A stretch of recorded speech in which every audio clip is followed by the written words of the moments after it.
बहुत सारे हिंदुओं के लिए non veg is not an issue at all, they are non veg.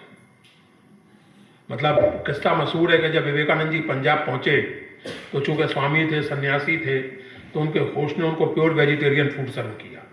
तो विवेकानंद जी 2-3 दिन में परेशान हो गए, लगा कि मैं बंगाली हूं, मेरा मांस भात के बिना काम नहीं चलेगा दाल रोटी से मेरा काम नहीं चलने वाला तो मैं बंगाली हूं, आई नीड मांस भात।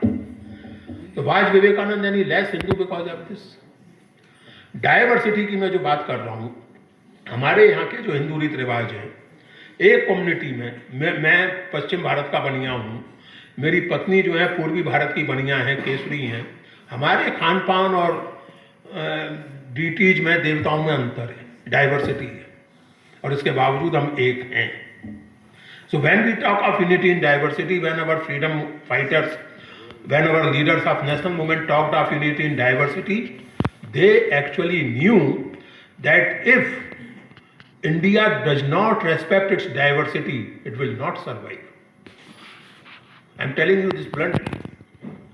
मैं कल्पना नहीं कर सकता था कि महाराष्ट्र जैसे देश में हिंदी का विरोध, महाराष्ट्र जैसे प्रदेश में हिंदी का विरोध होगा।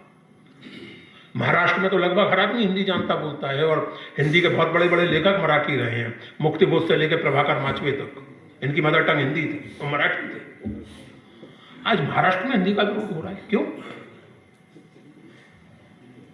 Because you are forgetting the basic principle कि यूनिटी होगी तो डाइवर्सिटी का सम्मान करके होगी। One nation one language, one nation one religion, one nation one taxation, ऐसे नहीं होगी। So that's the problem. और इसलिए when we talk of unity, when we talk of Indian unity, we must never forget that unity will be impossible without a respect for and a celebration of diversity. We should celebrate this diversity.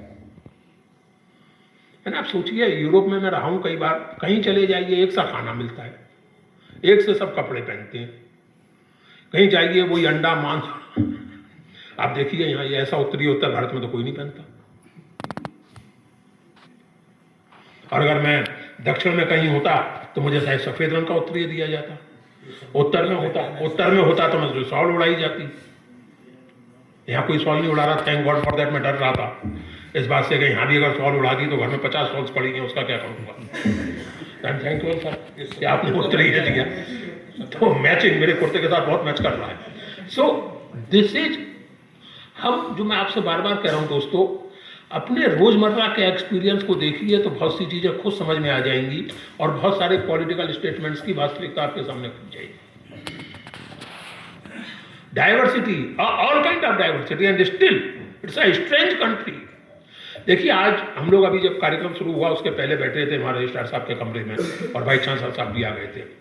मैं again आपसे कहूँ कि चूंकि मैं Europe और America में भी रहा हूँ, और आप में से भी जो मित्र रहे हों, आप कल्पना कर सकते हैं कि एक कमरे में 4 लोग बैठे हैं और 3 भाषाएं एक साथ चल रही हैं।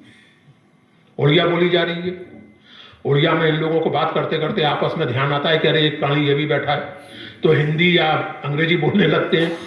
मैं जाहिर है या तो हिंदी बोलता हूँ या अंग्रेजी बोलता हूँ, और चारों लोगों के बीच में कोई लैक ऑफ कम्युनिकेशन नहीं है, मोटा मोटी सब समझ रहे हैं एक दूसरे की बात। You can not imagine this seen in any European university. 4 लोग बैठे होंगे तो एक ही भाषा होगी, या अधिक से अधिक 2। मैं वर्षों पहले एक सेमिनार में था हैदराबाद में, मेरे एक अमेरिकन प्रोफेसर मित्र वहाँ थे मेरे साथ, तो वाइस चांसलर साहब आए, डॉक्टर साहब इनॉग्रेट करने जैसे यहाँ आए, तो उन्होंने अंग्रेजी में शुरू किया, वाइस चांसलर साहब ने बीच में तेलुगु बोलने लगे और अंत उर्दू से किया। तो मेरे साथ जो प्रोफेसर बैठे थे, how can so easily he slip from one language to another. मैंने कहा that is India for you my dear friend, as simple as that. His mother tongue is Telugu, obviously. He lives in Hyderabad, therefore he is conversant in Urdu, and as a vice chancellor he of course knows English. तो एक ही व्यक्ति एक ही भाषा में 3 भाषाएं सहज रूप से बोल गया। मेरे अमेरिकन दोस्त का मुंह खुले का खुला रह गया कि क्या हो रहा है। मैंने कहा आई वुड बी सरप्राइज कि अगली थोड़ी देर बाद वो मराठी बोलने, I would be surprise at all. Congress अध्यक्ष खड़गे के बारे में कहा जाता है कि वो 7-8 भाषा एक साथ बोलते, एक से अधिकार के साथ। So this is the strength of this country.